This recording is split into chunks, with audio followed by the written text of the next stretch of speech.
Aku jadi pengikut Nabi Muhammad. Ciri pengikut Nabi Muhammad itu ruka'an sujadah, mendirikan sholat. Dulu waktu hidup di Aliantan pernah sholat? Pernah Pak. Berapa banyak? Enggak banyak-banyak Pak, setahun cuma 2 kali. Ada di sini yang sholatnya begitu, ada? Ada. Yang mana orangnya? Ayo kita lihat, Bapak Ibu saudara-saudara, tujuan tertinggi dari didirikannya ibadah sholat tidak lain dan tidak bukan agar kita tercegah dari perbuatan keji dan munkar. Betul apa tidak? Inna sholata tanha 'anil fahsya'i wal munkar. Tujuan tertinggi dari ibadah sholat yang kita dirikan agar mencegah kita berbuat dari perbuatan keji dan munkar.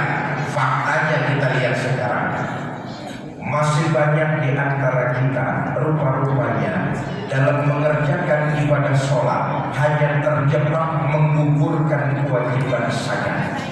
Akibatnya perbuatan keji tetap dilaksanakan dalam kehidupan sehari-hari. Sholatnya masih terjebak hanya sekedar menggugurkan kewajiban. Makanya saudara jangan heran ada orang sholatnya rajin, maksiatnya tekun. Sholatnya mau manen kebun tetangga sendiri tanpa bilang-bilang. Sholat berjamaahnya rajin, tapi sama tetangga pelontot-pelontotan. Padahal tujuan utama dari didirikannya sholat, saya katakan sekali lagi, untuk mencegah dari perbuatan-perbuatan keji dan munkar. Apa perbuatan keji? Saudara, perbuatan keji biasanya sering dilakukan oleh binatang. Maka pantas perbuatan kita manusia sering disandarkan dengan perbuatan binatang. Sebab kata Imam Ghazali, dalam diri kita manusia ini ada sifat yang disebut bahimiyah. Apa sifat bahimiyah itu? Perilaku binatang. Sifat itu ada pada diri kita manusia. Tapi kita lihat, sepuas-puasnya binatang, dia tidak akan tega membantai anaknya sendiri. Tapi kita manusia bisa lebih puas daripada binatang puas. Berapa banyak ada orang tua membantai anaknya sendiri? Betul atau tidak? Berapa banyak anak kemudian membunuh kedua orang tuanya? Ternyata dalam diri kita ada sifat bahimiyah lebih puas daripada binatang puas. Maka sholat mencegah itu, saudara. Pantas kalau di akhirat nanti ada sebuah riwayat. Di akhirat ada orang dibangkitkan badannya badan manusia, tapi mukanya muka macan. Kenapa? Karena waktu hidup di kabun perilakunya perilaku macan. Disandarkan kepada perilaku binatang manusia. Apa perilaku macan? Lihat saja, yang namanya binatang macan nggak pernah mau ngalah, egois, mau menang sendiri, nggak mau dengar omongan orang. Perilaku macan. Banyak nggak manusia berperilaku macan? Manusia banyak nggak yang berperilaku macan? Mau menang sendiri, egois, nggak mau dengar omongan orang, itu perilaku macan. Na'udzubillah. Ada lagi di akhirat orang dibangkitkan badannya manusia, tapi mukanya muka monyet. Kenapa? Waktu hidup di kabun perilakunya perilaku monyet. Apa perilaku monyet? Tamak, rakus, serakah. Itu perilaku monyet. Banyak gak manusia yang berperilaku monyet? Monyet.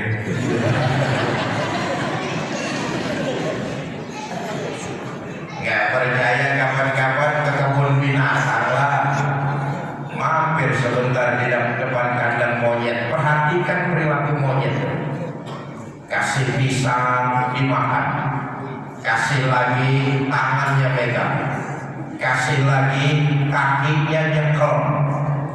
Bayangkan, mulut ngunyah, tangan megang, kaki nyekel, kawannya kita kasih, masih dirampas juga. Monyet.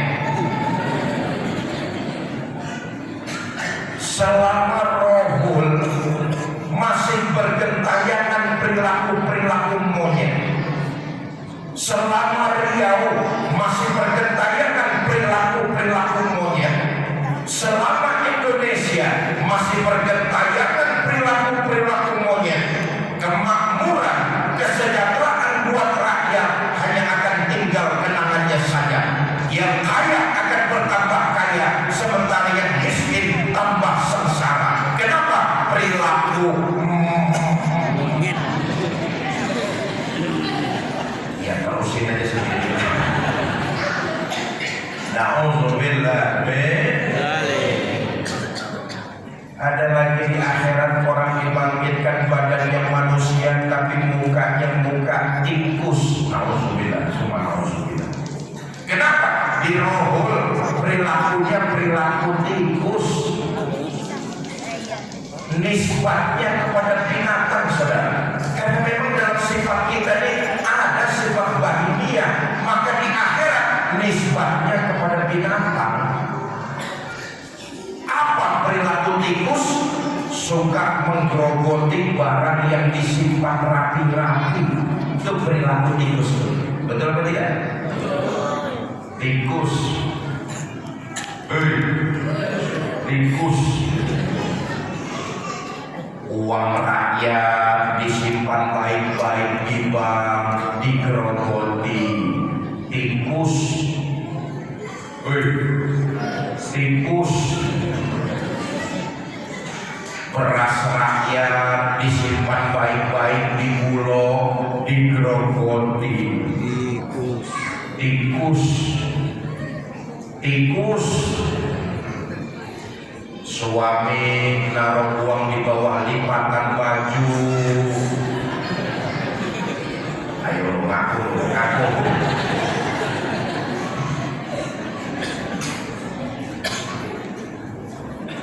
Bapak Ibu saudara-saudara kaum muslimin yang saya cintai, seorang muslim yang mendirikan sholat dengan baik dan benar, rukun syaratnya terpenuhi, lalu tata caranya khusyuk dan tumakninah, maka sholat yang dihasilkan dari ibadah tersebut mampu mencegah dirinya dari perbuatan keji dan munkar. Kenapa? Dengan ibadah sholat dia meyakini kemanapun dia pergi, dimanapun dia berada, Allah bersama dia. Saya ulangi sekali lagi, seorang muslim yang mendirikan sholat dengan baik dan benar sesuai dengan rukun dan syaratnya, lalu khusyuk dan tumakninah, dia mampu merasakan kehadiran Allah dekat dalam hidupnya. Kemanapun dia pergi, dimanapun dia berada, dia akan merasakan kehadiran Allah, lalu hidupnya jadi manfaat buat orang lain. Ayo kita lihat sejarah. Saudara, satu-satunya manusia yang sudah mendapat jaminan ampun dari Allah adalah Nabi kita Muhammad Sallallahu Alaihi Wasallam.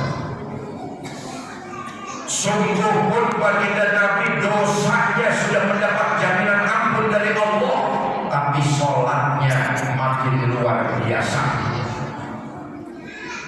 Sholatnya makin ditingkatkan, sholatnya makin mantap.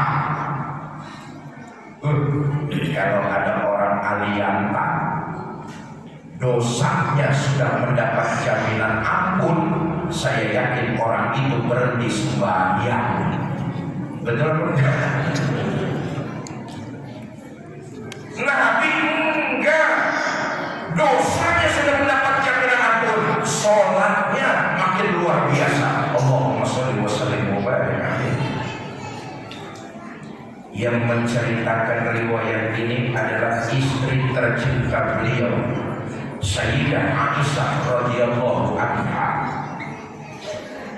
Satu malam kata Sayyidah Aisyah, selesai saya sholat isya, saya siap-siap mau tidur. Saya lihat suami saya, Rasulullah Sallallahu Alaihi Wasallam. Saya lihat suami saya sedang sholat. Saya pun tidur. Tengah malam saya terbangun. Saya lihat suami saya masih sholat juga. Saya pun tidur lagi. Sepertiga malam yang akhir saya terbangun, saya lihat suami saya masih sholat juga. Ya Allah, istri Nabi itu kalau tidur sebentar-sebentar bangun.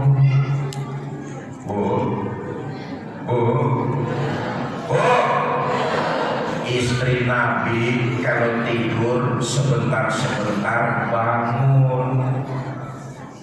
Istri Nabi kalau tidur sebentar-sebentar bangun. Istri orang aliyatan kalau tidur bablas. Kata Sayyidah Aisyah, sepertiga malam yang akhir saya terbangun, saya lihat suami saya masih sholat juga. Dosanya sudah mendapat jaminan ampun, sholatnya luar biasa. Kata Sayyidah Aisyah, saya tungguin suami saya sholat. Selesai sholat, saya hampiri, saya tanya, Bang, ada apa ya? Oh, Nabi itu kalau sama istrinya tipe wanita tipe suami romantis. Ayo baca lagi sejarah hidup baginda Nabi. Beliau kalau panggil istrinya itu dengan kalimat ya Humairah, hai yang kemerah-merahan. Karena memang pipinya Sayyidah Aisyah putih kemerah-merahan. Nabi kalau manggil kalimatnya romantis sekali, ya Humairah, hai yang kemerah-merahan. Bahasa anak sekarangnya ada apa be? Macam itulah kira-kira. Bang, ada apa ya? Abang kan dosanya sudah mendapat jaminan ampun dari Allah. Terus, ya kalau sholat jangan gitu-gitu benar. Kenapa sih Bang? Apa jawaban baginda Nabi? Aisyah, afala uhibbu an akuna abdan syakura. Kamu pikir saya gak senang? Oleh Allah saya mendapat gelar abdan syakura, hamba yang pandai bersyukur. Makin diampuni dosa saya, makin saya bersyukur kepada Allah. Makin diampuni dosa saya, sujud, ibadah dan sholat saya, makin saya tingkatkan kepada Allah Subhanahu wa ta'ala. Maka Nabi bukan cuma menganjurkan, beliau mencontohkan bahwa terbentuk dari ibadah sholat yang baik menebarkan nilai-nilai kebaikan. Orang yang sholatnya berhasil, kembali dia ke tengah masyarakat, maka dia menebarkan nilai-nilai kebaikan. Contohnya siapa? Nabi kita Muhammad Sallallahu Alaihi Wasallam dibentuk dari ibadah sholat, kembali ke tengah masyarakat, hidupnya bermanfaat karena menebarkan kebaikan. Satu riwayat menceritakan saudara, di sudut kota Madinah ada Yahudi tua buta. Tiap hari Nabi datang ke sana untuk nyuapin makanan. Ya Allah, kita lihat perbedaannya. Ini ibadah, ini pribadi yang dibentuk dari ibadah sholat, kembali ke tengah masyarakat, dia menjadi manusia yang bermanfaat, menebarkan nilai-nilai kebaikan. Nabi mencontohkan itu, bukan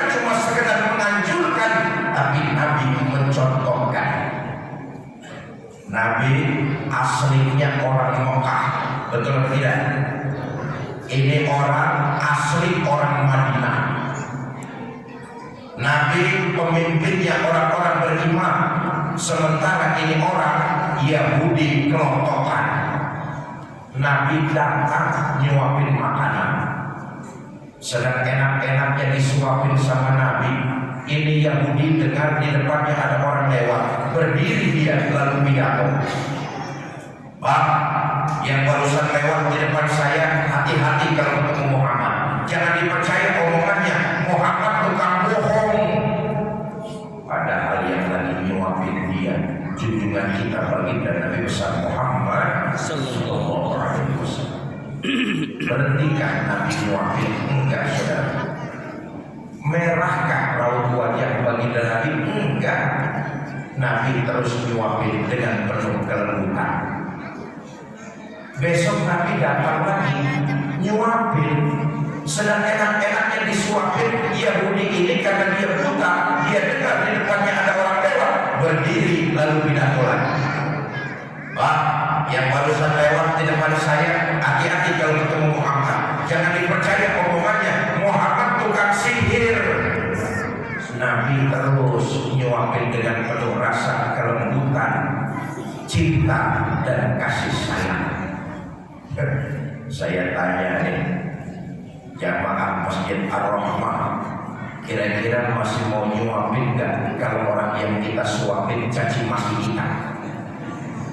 Nah, suapin aja terus, tapi makan aja campurin racun sedikit.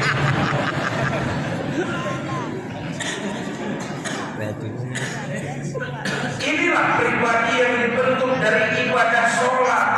Selesai dia sholat, kembali dia ke masyarakat, maka menebarkan nilai-nilai kebaikan, jadi manusia yang bermanfaat.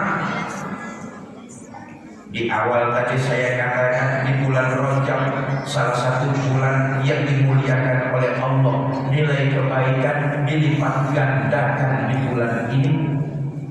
Ayo mulai malam ini jadilah kita muslim karena memang agama kita agama yang rahmatan lil alamin. Maka kita muslim dibentuk dari beribadah sholat, maka melahirkan pribadi yang rahmatan lil alamin, menebarkan kebaikan kepada sesama. Begini, Bu,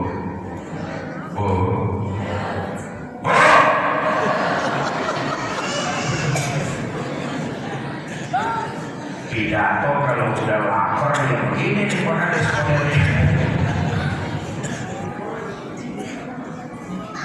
Kebaikan yang kita kerjakan bukan untuk menyenangkan Allah.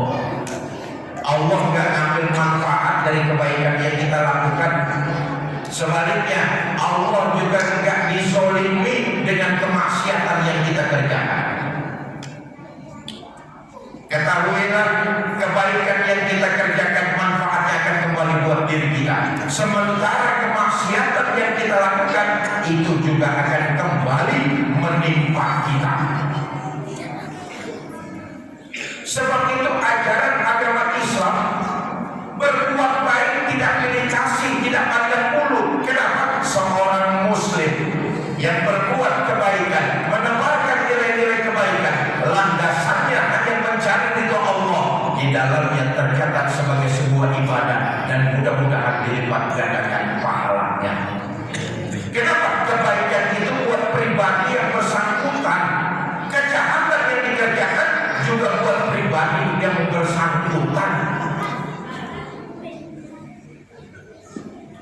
Kalau saudara berbuat baik kepada orang lain, zohirnya orang tersebut menerima kebaikan saudara, tapi hakikatnya saudara sedang berbuat baik bagi diri saudara sendiri.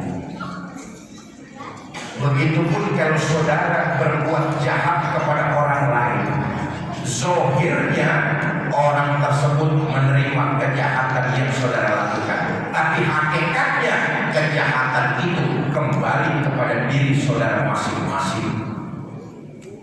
Contoh, Umpama nanti selesai pengajian Pak Kades ngasih saya amplop 10 juta.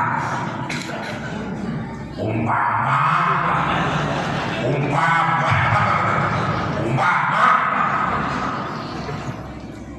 zohirnya Pak Kades membantu saya, tapi hakikatnya Pak Kades membantu dirinya sendiri. In khairan fa khairun wa in syarran fa syarrun. Kalau kamu berbuat baik, kebaikan itu akan kembali buat dirimu juga. Kalau kamu berbuat jahat, kejahatan itu akan menimpa dirimu sendiri. Bahasa gampangnya begini dan Nabi udah meselin sama kita. Nanti ketika jasad kita digotong orang ke kuburan, yang nganter kita cuma 3. Ahluhu wa maluhu wa amaluhu. Keluarga, harta, amal perbuatan. Amal perbuatan ini yang baik dan yang buruk itu yang ikut nganterin kita.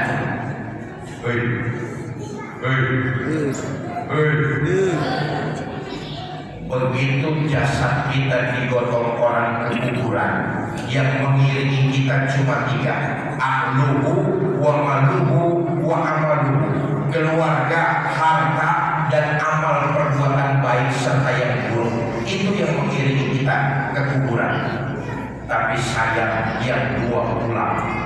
Siapa yang 2? Ahluhu wa maluhu. Keluarga dan harta pulang. Harta yang kita cari siang malam pagi sore, pergi berminggu-minggu berbulan-bulan hanya untuk mencari apa yang disebut harta. Begitu ditinggalkan hanya akan jadi rebutan ahli waris kita saja. Betul tidak?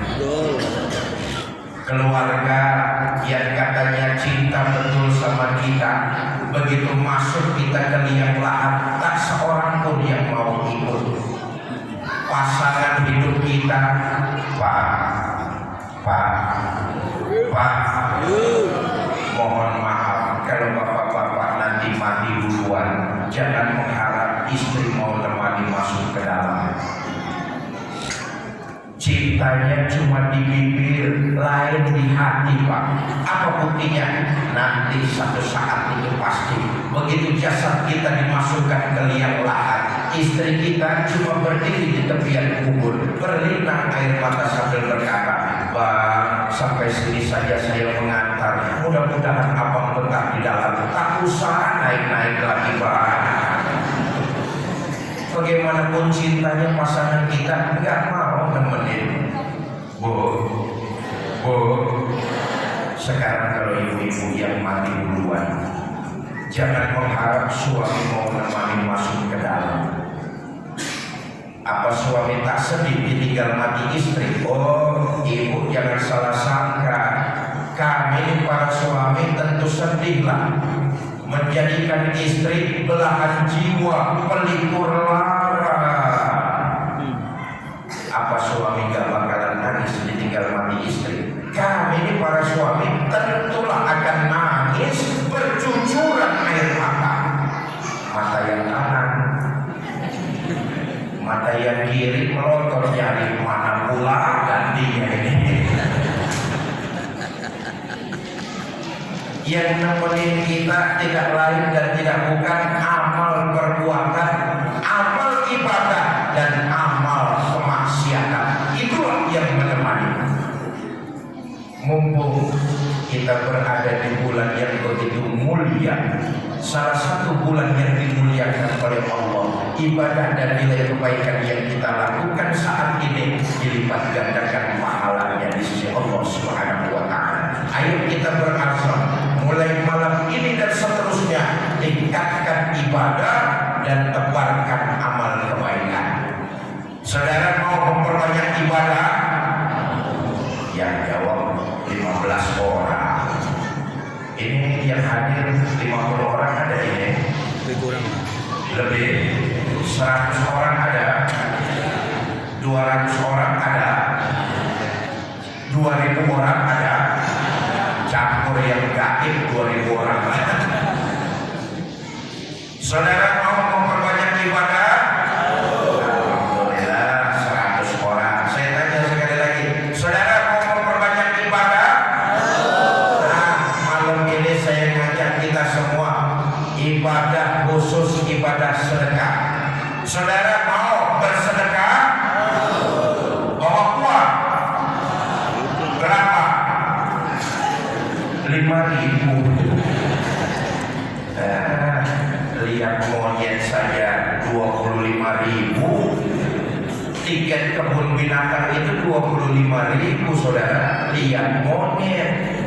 Masa lihat Fikri cuma 5.000? Mahalan monyet ketimbang saya itu. Tapi kan ibadah sedekah itu yang penting ikhlasnya. Betul atau tidak? Soal besarnya mah nomor 1. Sedekah itu yang penting ikhlas. Buat apa sedekah kecil tapi nggak ikhlas? Mendingan sedekah besar tapi ikhlas. Bu, ibu bawa uang. Saya titip pesan mulai malam ini dan seterusnya, kalau hadir di masjid, kalau datang ke pengajian, biasakan bawa uang. Mau ke kota pekan saja kita bawa uang 1 juta, hati masih khawatir takut kurang. Betul atau tidak? Apalagi kita mau ke negeri yang abadi, negeri kita akhirat, masa tak bawa uang? Namanya nekat. Ustaz, tapi saya terlanjur gak bawa uang. Saya ingin betul ikut sedekah Ustaz, terlanjur saya gak bawa uang.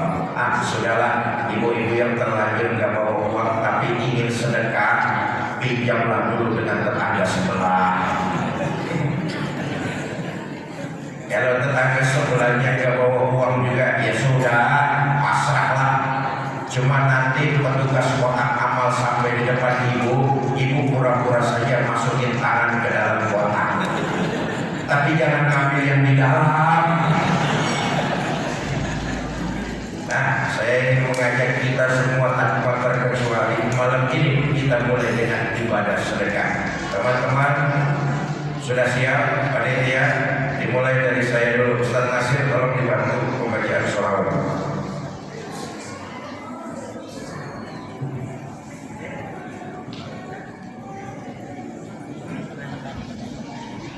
Allahumma sholli wa sallim wa barik alaihi.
Bapak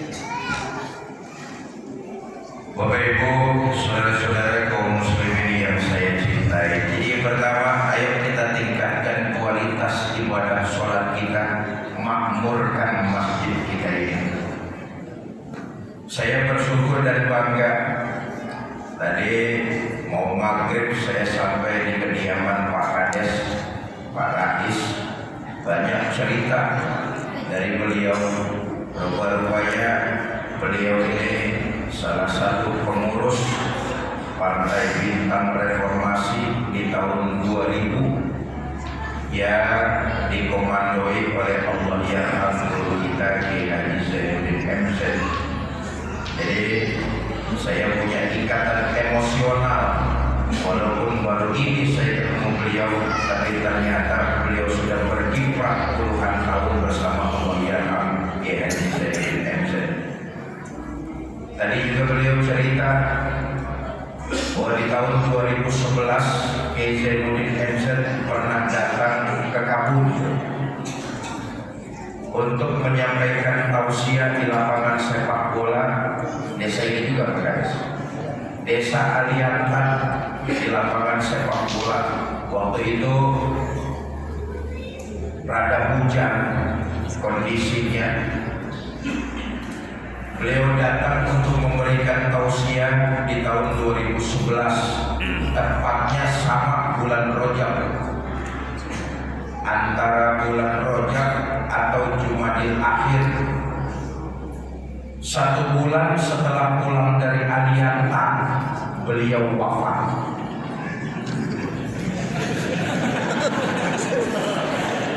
Saya jadi khawatir.